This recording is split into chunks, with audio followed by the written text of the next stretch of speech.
सीधे रुक करते हैं छत्तीसगढ़ का। आपको बता दें कि छत्तीसगढ़ की कोरबा लोकसभा सीट में कटघोरा इस वक्त केंद्रीय गृह मंत्री अमित शाह पहुंचे और संबोधित कर रहे हैं। बोलिए भारत माता की वंदे वंदे, जय श्री राम, जय जय श्री राम। मंच पर उपस्थित श्री विजय शर्मा जी,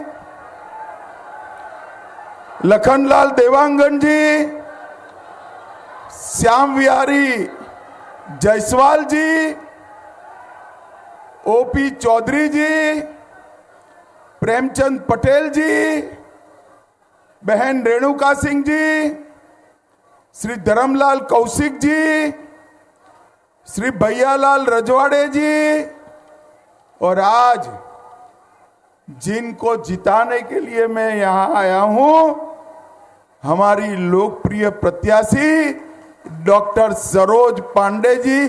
जोर से ताली बजाइए सरोज बहन के लिए। और आज कोरबा की इस महान भूमि पर आए हुए प्यारे भाइयों, बहनों, माताओं और मेरे जिगर के टुकड़े जैसे युवा मित्रों, आप सभी को नमस्कार। भाइयों और बहनों, चेतुरगढ़ की आदि शक्ति महिषासुर मर्दिनी मां को मैं प्रणाम कर कर मेरी बात की शुरुआत करना चाहता हूं। थोड़ा लेट हो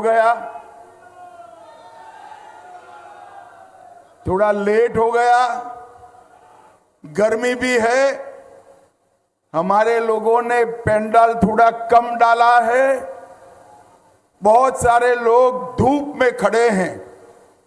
मैं सभी लोगों को क्षमा प्रार्थना कर कर मेरी बात की शुरुआत करना चाहता हूं।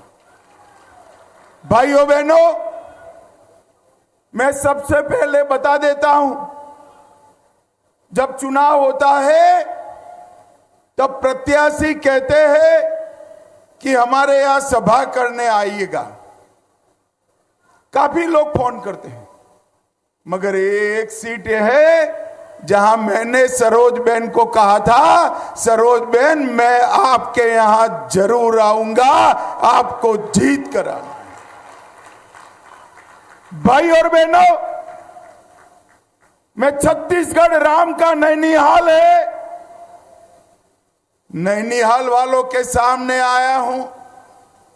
मैं मन से एक बात पूछना चाहता हूं, मुझे बताओ भैया, अयोध्या में राम मंदिर बनना चाहिए या नहीं बनना चाहिए था? जोर से बोलो, बनना चाहिए था या नहीं बनना चाहिए था? एक कांग्रेस पार्टी जो आज हमारे खिलाफ लड़ रही है, 70 साल से राम जन्मभूमि के मसले को अटका कर रही, लटका कर रही, भटका कर रही। अरे छत्तीसगढ़ वालों, आपने 11 मई से 9 सीटें देकर मोदी जी को दूसरी बार प्रधानमंत्री बनाया। एक 5 ही साल में केस भी जीता, भूमि पूजन भी किया और 22 जनवरी को प्राण प्रतिष्ठा कर कर जय श्री राम कर दिया। और 500 साल के बाद रामलल्ला को अपमानित कर कर मंदिर में नहीं बिठाया था। 500 साल के बाद हम ऐसे भाग्यवान लोग हैं जिनके जीवन में ये दिन आया कि हमने रामलल्ला के कपाल पर सूर्य तिलक को देखा। भाइयों, सूर्य तिलक। और एक कांग्रेस पार्टी जब राम जन्मभूमि में रामलल्ला की मूर्ति की प्राण प्रतिष्ठा होती थी, उनको निमंत्रण भेजा गया। सोनिया जी को भी भेजा, राहुल बाबा को भी भेजा, खड़गे साहब को भी भेजा। साहब, मैं तो आश्चर्यचकित हो गया। कोई रामलला के प्राण प्रतिष्ठा का निमंत्रण को धुतकार सकता है क्या?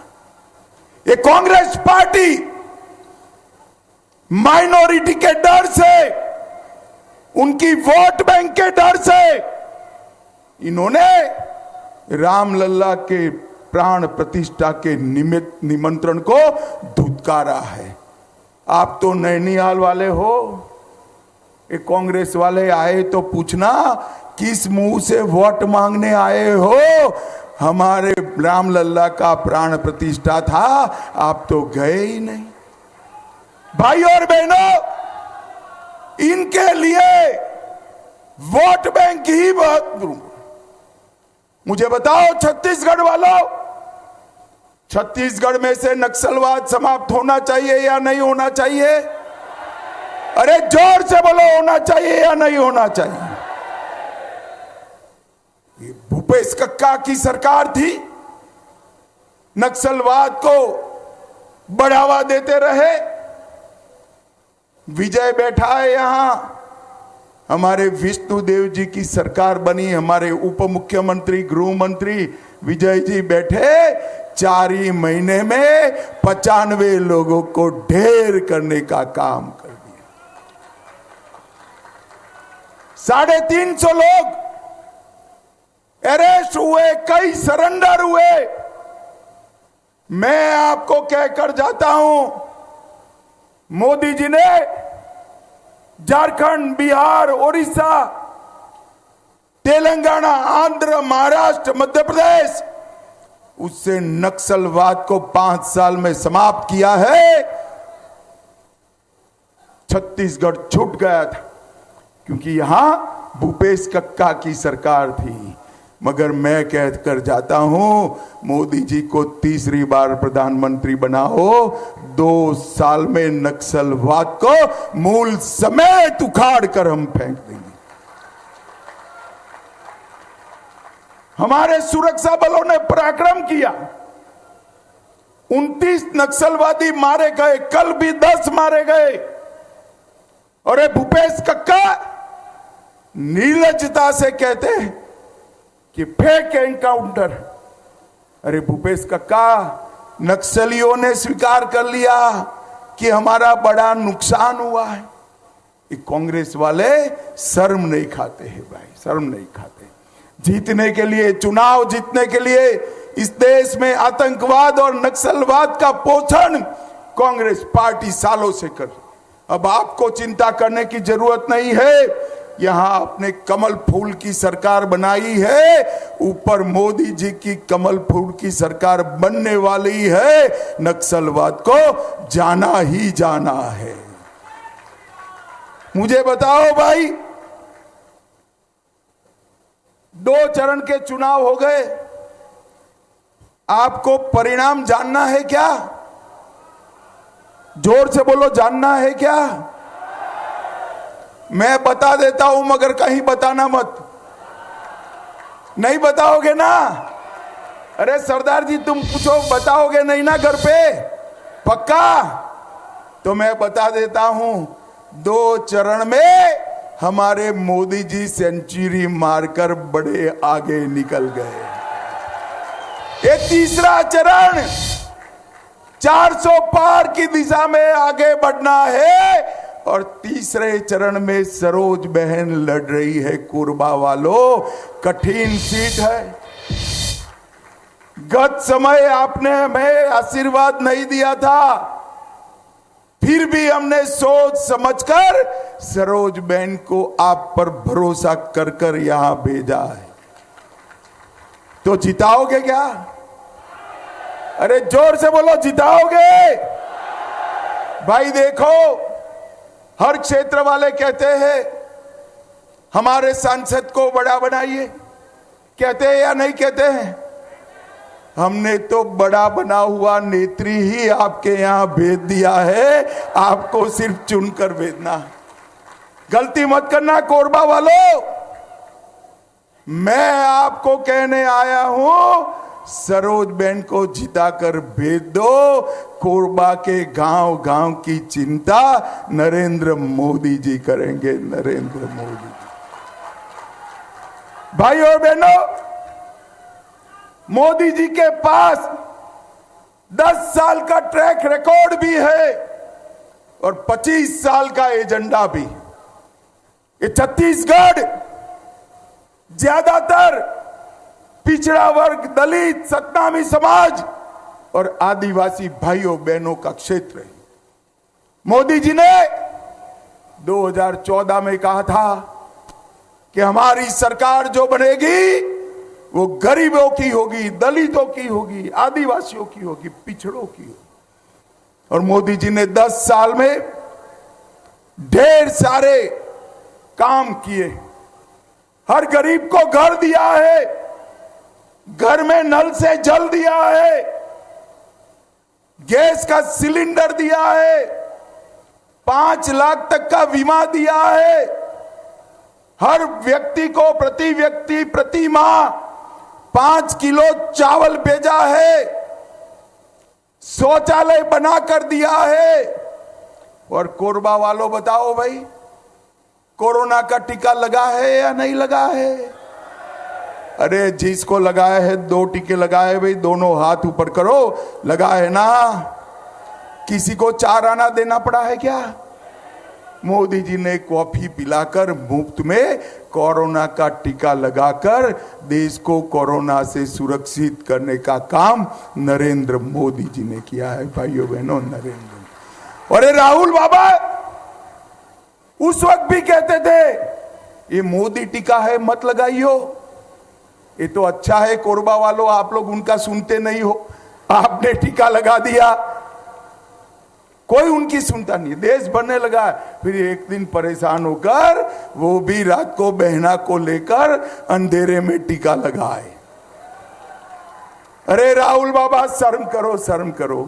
कोरोना जैसी महामारी में भी राजनीति करते हो। भाई और बहनों, मोदी जी को तीसरी बार प्रधानमंत्री बनाने का अर्थ है कि देश को नक्सलवाद और आतंकवाद से मुक्ति दिलाना, देश के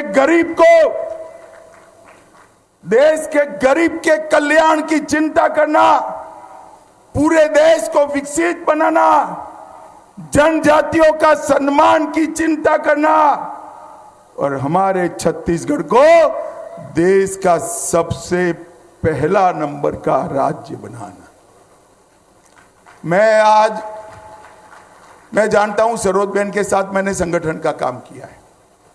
वो पहले भी सांसद रही है, राज्यसभा की भी रही, लोकसभा की भी, मेयर भी रही। अभी आपकी सांसद लापता सांसद के नाम से जाना जाता है। आप लोग समझते हो कि वो संसद में रहती होगी। संसद में भी नहीं है, यहां पर भी नहीं है, मालूम नहीं है कहां पर है। हमें नहीं मालूम है कहां है। मगर सरोज बहन को चुनकर देखो, आप परेशान हो जाओगे कि हर बार गांव में क्यों आ जाती है, इतनी बार आपकी समस्याओं का समाधान करेगी। भाई और बहनों, भारतीय जनता पार्टी ने कई महत्वपूर्ण फैसले मोदी जी के नेतृत्व में किए हैं। मुझे बताओ, ये कश्मीर जो है ये हमारा है या नहीं है? ऐसे नहीं सुनाई पड़ता भाई, मुझे जोर से बोलो, है या नहीं?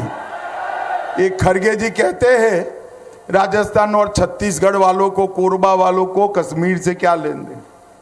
खड़गे साहब, आप 80 पार कर गए मगर देश को नहीं जान पाए। मैं आपको बताता हूं, कोरबा का मेरा बच्चा कश्मीर के लिए जान देने के लिए तैयार है, जान देने के लिए। कोरबा वालों मुझे बताओ, धारा 370 हटानी चाहिए थी या नहीं हटानी चाहिए थी? एक कांग्रेस पार्टी 70 साल से धारा 370 को एक अनौरस बच्चे की तरह गोदी में खिलाती रही, उनको वोट मिलते थे। आपने मोदी जी को दूसरी बार प्रधानमंत्री बनाया। 5 अगस्त 2019 को मोदी जी ने धारा 370 को समाप्त कर दिया। और भाई और बहनों, 70 साल के बाद हमारे कश्मीर में भारत का तिरंगा बड़ी शान के साथ लहरा रहा है। भाई और बहनों, जब मैं धारा 370 हटाने का बिल लेकर खड़ा हुआ, फिर राहुल बाबा खड़े हो गए और कहे धारा 370 मत हटाओ। मैंने बोला क्यों ना हटाए भाई, क्यों ना हटाए? तो उन्होंने कहा खून की नदियां बह जाएगी कश्मीर में। राहुल बाबा 5 साल हो गए, खून की नदियां छोड़ो, कंकड़ चलाने की किसी की हिम्मत नहीं है। कंकड़ चलाने ये नरेंद्र मोदी सरकार, नरेंद्र मोदी जी ने इस देश से आतंकवाद को हमेशा के लिए समाप्त। कोरबा वालों, एक कांग्रेस पार्टी का एक सूत्र है, झूठ बोलो, जोर से बोलो, सार्वजनिक रूप से बोलो और बार बार बोलो। वो कहते हैं मोदी जी को बहुमत मिलेगा तो मोदी जी आरक्षण हटा देंगे। मेरा फेक वीडियो बनाकर सर्कुलेट करते हैं। मैं आपको बताना चाहता हूं कोरबा वालों, 10 साल से आपके आशीर्वाद से मोदी जी के पास बहुमत है। मोदी जी ने आरक्षण ना हटाया ना हटाएंगे। बहुमत का उपयोग क्या किया? 370 हटाने के लिए किया, राम जन्मभूमि का मंदिर बनाने के लिए किया, सीए लाने के लिए किया, ट्रिपल तलाक हटाने के लिए किया, और अब यहां सरकार दी बहुमत का सरकार का उपयोग नक्सलवाद को समाप्त करने के लिए हम कर रहे हैं। नक्सलवाद। भाई और बहनों, मैं आज एक मोदी का गारंटी देने आया हूं। जब तक भारतीय जनता पार्टी का एक भी सांसद भारत की संसद में है, एसटी, एससी और ओबीसी के आरक्षण को ना हम हटाएंगे, ना कांग्रेस पार्टी को हटाने देंगे। ये मोदी का गारंटी है। ये झूठ फैलाते भाई और बहनों, नरेंद्र मोदी सरकार ने जनजाति के कल्याण के लिए, आदिवासियों के कल्याण के लिए ढेर सारे काम किए। कांग्रेस के जमाने में आदिवासी कल्याण मंत्रालय, गृह मंत्रालय के तहत एक छोटे से ज्वाइंट सेक्रेटरी का कार्यालय। अटल जी प्रधानमंत्री बने, उन्होंने आदिवासी कल्याण मंत्रालय बनाया, national commission of scheduled tribes बनाया, और नरेंद्र मोदी ने 15 नवंबर को भगवान बिरसा मुंडा की जयंती को जनजाति गौरव दिवस के रूप में मनाने का काम नरेंद्र मोदी ने। 70 साल तक, 55 साल सत्ता में रहने वाली कांग्रेस पार्टी कभी आदिवासी बेटा या बेटी को राष्ट्रपति नहीं बनाया। मोदी जी ने ओडिशा के गरीब आदिवासी की बेटी बहन द्रौपदी मुर्मू को महामहिम द्रौपदी मुर्मू बनाकर आदिवासियों का सम्मान करना। एक कांग्रेस पार्टी आदिवासी कल्याण का उनका बजट 2013-14 में 28,000 करोड़ था। कितना था भाई, बोलो जरा, अरे जोर से बोलो। मोदी जी ने इसको बढ़ाकर 1,28,000 करोड़ करने का काम नरेंद्र मोदी जी ने किया। भाई और बहनों, 700 से ज्यादा एकलव्य स्कूल बनाए, डिस्ट्रिक्ट मिनरल फंड 75,000 करोड़ रुपया खदानों से आदिवासी कल्याण में खर्च किया, और सिकल सेल एनीमिया समाप्त करने के लिए हम आगे बढ़ गए, एक बड़ा रिसर्च सेंटर बना रहे हैं। भाई और बहनों, मोदी सरकार ने किसानों के लिए भी ढेर सारे काम करे। ये भूपेश कक्का झूठ फैलाते रहे, हमारे विष्णुदेव साई जी ने आकर सारा धान 3100 रुपया मैट्रिक टन के हिसाब से खरीद भी दिया और पुराना नुकसान भी आपका भरपाई कर दिया। भाई और बहनों, प्रधानमंत्री किसान सम्मान निधि 12 करोड़ किसानों को ढेर सारे फायदे देने का काम नरेंद्र मोदी सरकार ने किया है। और मैं आज आपको बताने आया हूं भी, ये खड़गे जी कहते हैं मोदी जी आएंगे तो गरीबों का सत्यानाश होगा। मैं खड़गे जी को पूछना चाहता हूं, 25 करोड़ गरीबों को गरीबी रेखा के बाहर निकालना गरीबों का फायदा हुआ या नहीं हुआ? भाई आप भी बोलना, हुआ या नहीं हुआ? 80 करोड़ गरीबों को राशन देना मुफ्त में फायदा है या नहीं है? 12 करोड़ माताओं को शौचालय मिला, फायदा है या नहीं है? 4 करोड़ लोगों को घर दिया, फायदा है या नहीं है? 14 करोड़ लोगों को नल से जल दिया, फायदा है या नहीं है? 60 करोड़ लोगों को 5 लाख तक का पूरा स्वास्थ्य का खर्चा दिया, फायदा है या नहीं? अरे खड़गे साहब, काहे को ये परिवार के लिए झूठ बोल रहे हो? 4 जून को हारने के बाद ठीकरा आप पर ही फूटने वाला है, आपको मालूम नहीं है। ये किसी के नहीं होते खड़गे जी, बड़ी लंबी सूची है। 4 जून को जैसे ही कांग्रेस हारेगी, ये भाई बहन सुरक्षित रहेंगे। बेचारे 80 की आयु के खड़गे जी की बलि चढ़ने वाली है। मैं तो खड़गे जी को सलाह देना चाहता हूं, भाई इसके लिए झूठ मत बोला करिए, आप जो सच है बताइए। भाइयों बहनों, कोरबा के लोग इतनी बड़ी संख्या में, हजारों की तादाद में यहाँ आए हैं।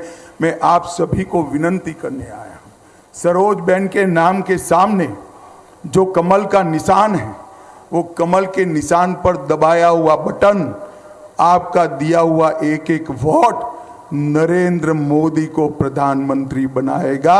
ये बात आप जान कर रखिए। सरोज बहन को जिताने का मतलब है मोदी जी को प्रधानमंत्री बनाना। मुझे बताओ, मोदी जी को तीसरी बार प्रधानमंत्री बनाएंगे क्या? अरे जोर से बोलो, बनाएंगे? 400 पार कराएंगे? छत्तीसगढ़ की 11 की 11 जिताओगे?